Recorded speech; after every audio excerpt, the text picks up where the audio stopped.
Welcome back to Tiny Grimes Games, and I'm here today with a set review of Faltering Allegiances, the brand new Star Wars Destiny put out by the continuing committee, A New Hope. You may be thinking, wait, what? There's a new set? I thought FFG killed Destiny. And while FFG might not be supporting Destiny anymore, they can't actually kill it, right? It lives on within us. So this committee is doing the work that other games have done. Netrunner is still going. The Star Wars CCG, if you can believe it, is still going from, what, 20 years ago. And we have a new set now from the committee keeping Star Wars Destiny going. So my original plan was to bring my top 10, right? And as the set got released, started looking through it, and I was like, huh, there's not a top 10. Like, and that's sort of my first takeaway from this set, is that there are not, this is a different Destiny set. There are not the like 10 to 15 obviously broken cards that now become staples in every deck. This committee decided to take a different approach. So this is my first takeaway, that the group had this impossible task of deciding that they were going to rein in power creep and make that a priority in this set design. So I think the easy way to design their first set would have just been like, you want busted cards? You want busted cards? I'll give you busted cards. And just like made some super flashy, over-the-top cards. And then people would have been like, that card's broken, but it's fun and it's crazy. But the group sort of went the other way and said, no, our goal is not to make one set, it's to make 10 sets. And so in order to do that, we really want to bring down the curve so that when this current convergence cycle rotates out, we're going to have a new type of set, a new approach that won't be as power crept. So if you want to hear more about that, I interviewed Agent of Zion, and we talked quite a bit about this sort of mindset and approach. And I think it's a tough thing to do, but I think they have actually pulled it off pretty well here. I'll say, though, that this does lead to another one of my takeaways, that unlike previous Destiny sets, there aren't these like overtly powerful cards, and a lot of cards seem sort of niche-based. They seem like more decks are designed for you, right? Like a great example of this is the Spy Detect theme, where like Detect is only on spies, and then there's this plot that can only be used with spies, and so you're like, okay, so I get it, this is a strong motif, but it all has to go together, right? These cards have to go together. And what's really interesting is even the cards that are sort of like well over the curve, this Vibro Sword card is just really good. Like, this is an over the curve broken card that I would have been like, yep, this is an FFG card. But even this card says decrease the cost of this upgrade by 1 if you play it on a yellow character, right? So it is basically saying that you have to have a yellow character if you want to get it out for 3, and then if you want it to be really broken and resolve and increase the die by 1, it has to be a unique character. And if you want it super duper broken, it has to be an elite. So essentially, it has to be an elite, unique yellow character if you really want to take advantage of this weapon. And I think this weapon perfectly summarizes this set, that even the 2 or 3 cards that are like really pushed are still pushed with really limiting caveats with them. Another example of a card that I would have put in my top 10 is this Kyotso Petar. But again, the attached character has to be yellow if you want these to not be modifiers, and it's villain only. So it is a more not hyper specific, but a much more specific card than we're sort of used to with broken Destiny cards, right? Where it's like, here's 10 awesome cards, they will go in every deck. It's not quite the same with this. I shouldn't say that. It's not at all the same, right? It's just not the mentality of this set. And I think that has sort of opened up this set to some, I'm going to say, disappointment from some corners of the community. I've already seen people complaining about this set, and I think one of the issues is this notion that we're sort of used to these broad-based, powerful cards, and then like broad-based, flashy, awful cards.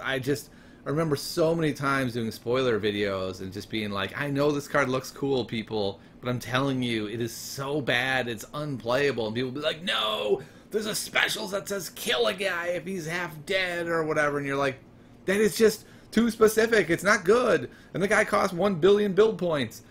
And I don't think we have a lot of cards like this in the set. We don't have any, we don't have too many way over the top broken cards, and we also don't have those like flashy bad cards. It feels like they did a really good job of trying to design like playable cards in a certain archetype. But I think that's led some people to feel like, well, now you're just pushing me into archetypes, you're pushing me into decks, you're pushing me into builds, rather than giving me that freedom to try all these terrible cards and then realize, okay, most of the set is garbage. There's only 9 good cards, and I'll just put them in every deck. I, for one, like the approach of this committee. I especially like the idea of trying to rein in power creep. I'm heavily biased, I admit. The Awakenings meta was my favorite meta. Once it got power creeped a lot, I liked it less, and it's gotten power creeped a lot more since I left, which I know I would like even less. So that's my biggest takeaway, I think, is that the group tried something really difficult. I would say they succeeded. I think other people sort of are less impressed by this approach. I think we won't really know the level of success until several sets down the line, which is really challenging, right? As a fan-made group trying to keep a game alive, you're basically saying you're gonna have to trust us. We have a long-term plan. And I think when you look at a lot of these other fan-made sets, they have a lot of cool cards, a lot of flashy cards, a lot of broken cards, but I don't feel like there's, you know, a vision. I think it's just like, here's an awesome card. Like, I know that would be easier for me, right? I could make a whole bunch of busted cool cards, but to have a vision over multiple sets and how the rotation is going to work, that's like a whole nother level of thought process into making a set. Okay. Another big takeaway for me is that these cards all seem really professional and thoroughly tested. Like, I was immediately, this is what I do with every set. I look for the broken combos and the broken cards and the mistakes and the build and the points that got messed up where you're like, oh wow, I can't believe you let these guys work together. I can't seem to find that right now. And so either really, really big kudos to this committee to put this together, or I'm just really off my game. It's possible it's both. Another big takeaway is that I kind of feel like one of the potential weaknesses, which I don't consider a weakness, but I could see people's, this feels very much like a set designed by top-level players for competitive players. And I think for me, it's like, you see this in the wordiness of a lot of these cards. There's a lot of text on a lot of them. There's a lot of niche spots where these cards are going to go, so you have to really understand your deck, the meta, the possibilities. You can't just pick up a bunch of awesome cards and jam them together and be like, deck! And then I feel like the detect mechanic is a really good example of this idea that these are like really sophisticated cards, because the detect mechanic is pretty fiddly. And unfortunately on TTS it's even more fiddly, but there's like a lot of moving parts with it, right? Of like how it works, how different cards interact with it, the dark side and the light side sort of interact with it differently. Like Jin says you can't play a card once it's been detected. Somebody like Bazine says you end up doing a damage when they play him. There's like, and then Cassian has a whole other way to interact with detect. So detect feels like a really, I'm not gonna say complicated because it's really not, but I feel like it's a more sophisticated mechanic than like piloting. You tap your dude and you tap the ship and he's piloting. Like, there's not a lot of sophistication there, right? Detect is taking a mechanic to a whole nother level of sophistication. I personally like it, but I can understand sort of like the casual kitchen player who's like, I just want to jam together some awesome cards and play. Another really interesting thing that I've noticed is we're seeing a lot of the really strong removal rotate out, and this committee was very careful not to replace it with ubiquitous over-the-top removal. And so by seeing that happen, I wonder if we're going to end up in a meta where your goal is just to god roll your opponent, right? Like, the goal is, at the end of the game, I've got a character with 3 good upgrades and 2 dice on them. I'm going to roll out 12 damage. You can only remove 1 die, and I'm going to resolve 9. It just kind of feels like that's where it's going. I might be wrong on that. Maybe there's a couple cards I'm missing. Like we still do have the best defense, and we have, you know, some just a very few. We still have stuff like block and dodge, and maybe the point is those become playable. I'm gonna be honest. I put a dodge in one of my decks. I don't know. Is that madness?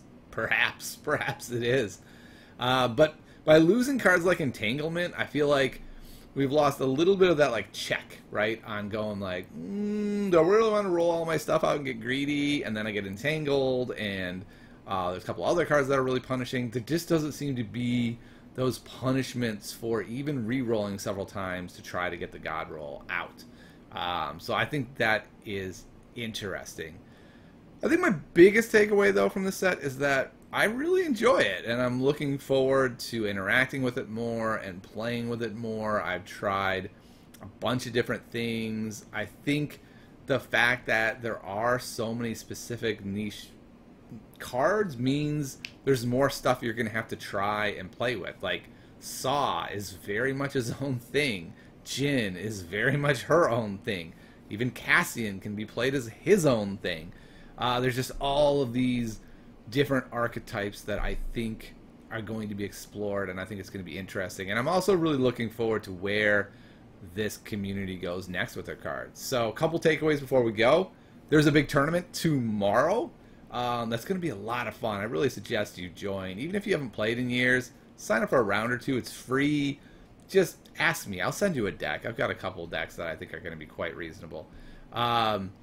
Yeah, come on by. There's like 100 people almost signed up or more. It's gonna be a lot of fun. That's the Faltering Allegiances release tournament. The other thing is, I think people should be supportive of this group. Even if you don't love the cards that they've put out, I think you need to work with them. I think you need to try them. I think you need to kind of give them the benefit of the doubt. They've put so much time and effort in as a community. It might feel like it's just another group making a fan set, but I can assure you this is not. I wouldn't be making a video about Faltering Allegiances if I wasn't taking it very seriously as the continuation of FFG. I think it's cool that other people get out there and make fan-made cards, but I don't think you should let this distract you from this is the group that's continuing the game. I know they are more hesitant to say that, and I think that's probably a smart move, but that's what I'm saying. I'm saying this is the group that we should be backing right now. These are all the most dedicated players who are continuing this group. And if other groups want to put out cards, that's cool. But my real suggestion would be this group is pretty engaging and open. I would say if you have some ideas, contact them. Maybe you can find a way to work with them.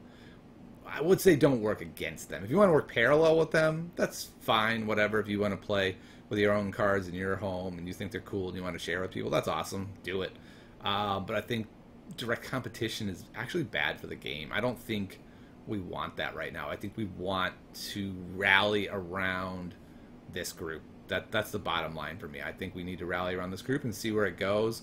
And we can evaluate them in a few sets, and if we decide, I mean, this isn't where we want to go, then I don't know, try to figure something else out. But I can tell you from past experience from other games that are no longer supported by the company, if you splinter out into all kinds of different groups and different people making stuff, it just doesn't work. It all falls apart. You need to have one group that's sort of like a core group that people are looking to make decisions for the game. So I'm supporting this group because I want to see Destiny go on. That's basically the bottom line. I'm not invested in this group. I know some of the people, but the guy who was the lead set design, Agent Zion, I've called him Voldemort for the last few years, and not because I loved him so much. So the point is that my support doesn't come from a place of, these are my best pals, I'm going to support them. This comes from a place of, I want to play some more Destiny. I'm having fun with it, and I think it would be a mistake by the community to